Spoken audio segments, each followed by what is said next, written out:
আজকে আমি হেবি খুশি। তার কারণ কি জানেন? তার কারণ হতে পারা তোমারে ভাইয়াক বলিছিল আমার নামে বিরোনি লিয়ে আসবে।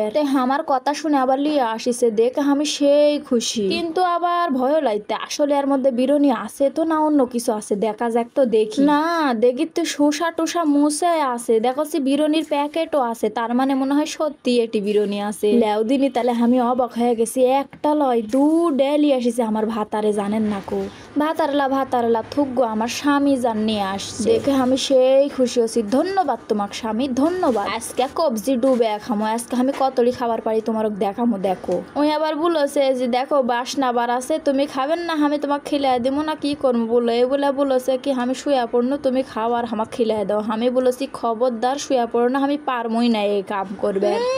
ভাবলিতে এতই ভাব মারবার জানে, এর মধ্যেই গন্ডগোল লেগে সারা না সময় হলেই দুইজনের গন্ডগোল। এই গন্ডগোল আর আমাকে ভালোই লাগে না জানেন, এতই খারাপের খারাপ। সাওয়াল ঘুম আছে তাই জন্য এত সুন্দর করে আমি ওর সাথে কথা বলেছি, না হলে ওর সাথে কোনো কথা বলার সময় আছে আমার? প্রত্যেকটা দিন রাত 10টার দিকে আসবে আর এই সময় আমাকে পানি গরম করে লিয়া যায় দেওয়া লাগবে, তেনে কাশি ওই গাও ধুবে।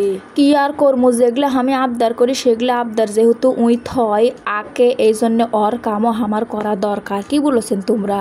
যতই গেলাই আর যতই যাই করি আমারই স্বামী মানুষের লয় তো, বুঝেননি? যাক বাবা আমার স্বামী ভালো হয়ে গেছে। গাও ধুবার গেল, গাও ধুয়ে আসলে আমরা খাওয়া দাওয়া করবো, খাওয়া দাওয়ার জন্য সবকিছু রেডি করে লিখতে। আমি এতই খিদা লাগিছে, কখন খাবো মনের মধ্যে খালি এই আর এই হচ্ছে জানেন। দেখো সব করতে করতে দুটা থাল তো লিয়ে আসিনি, একটাই থাল লিয়ে আসছি, তাও আবার আমার নামে, ওর নামে লিয়ে আসিনি। কখন যে প্যাকেটটা খুলবো আর কখন মুখের মধ্যে দিমো, আমার লাল ঝোল মুচ্চা পড়ে যাচ্ছে জানেন। আমি হনো দেখলে নাম্বার 1। দেখো ওই মানুষটা এত কষ্ট করে লিয়ে আসলো, কোনো দিকে খেয়াল নাই, আমি খাবার লাগিয়েছি ও সেই সাথে আমি ওকে বলেছি তুমি চুপ করে বসে থাকো, আমি আগে খায়া যতড়ি বাঁচবে ততড়ি তুমি খাবে না, আর যদি না বাঁচে মুচ্চা আমি খেয়াইলি। তাও আবার ভেবে চিন্তা দেখছি খুইলা যে এখানে আমি খাবার পারমো না। তারপরে ওকে বলছি তুমি আমাকে তুলে খিলাও, আমি হাত ভরে খামো না খো। হ্যাঁ খিলাতে হা করেছি বড় করে, মুখের মধ্যে দিল, ওরে বাপ রে বাপ এতই স্বাদ আমি জীবনেও খাই। এর মধ্যে তোমারও একটা কথা বলবার চাই বাবা,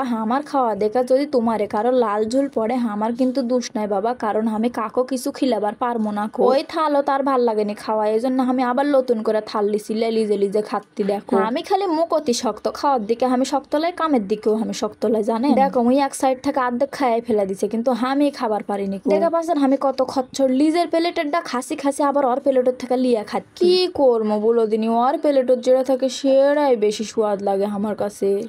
দেখো আমি খাচ্ছি, দেখা পাচ্ছেন। কি করবো পেটক ভালো থাকার জন্য তো আমার খাওয়াই লাগবে, এই জন্য খাচ্ছি। আমি যে এত খাওয়ার ভিডিও দিই দেখো আমার খাওয়া কুক না ওইখানে আমার খাওয়া, আর আমি খাবার পারবো না। তোমার ভাইয়াও আর খাবে না, আমার দুইজনের খাওয়া হলো এইখানে। খালি আমি মুখত শক্ত জানেন, এই দেখো এখানে সব তোমার কাছে ভিডিও যেগুলা কথা বলি সব মিশা কথা জানেন।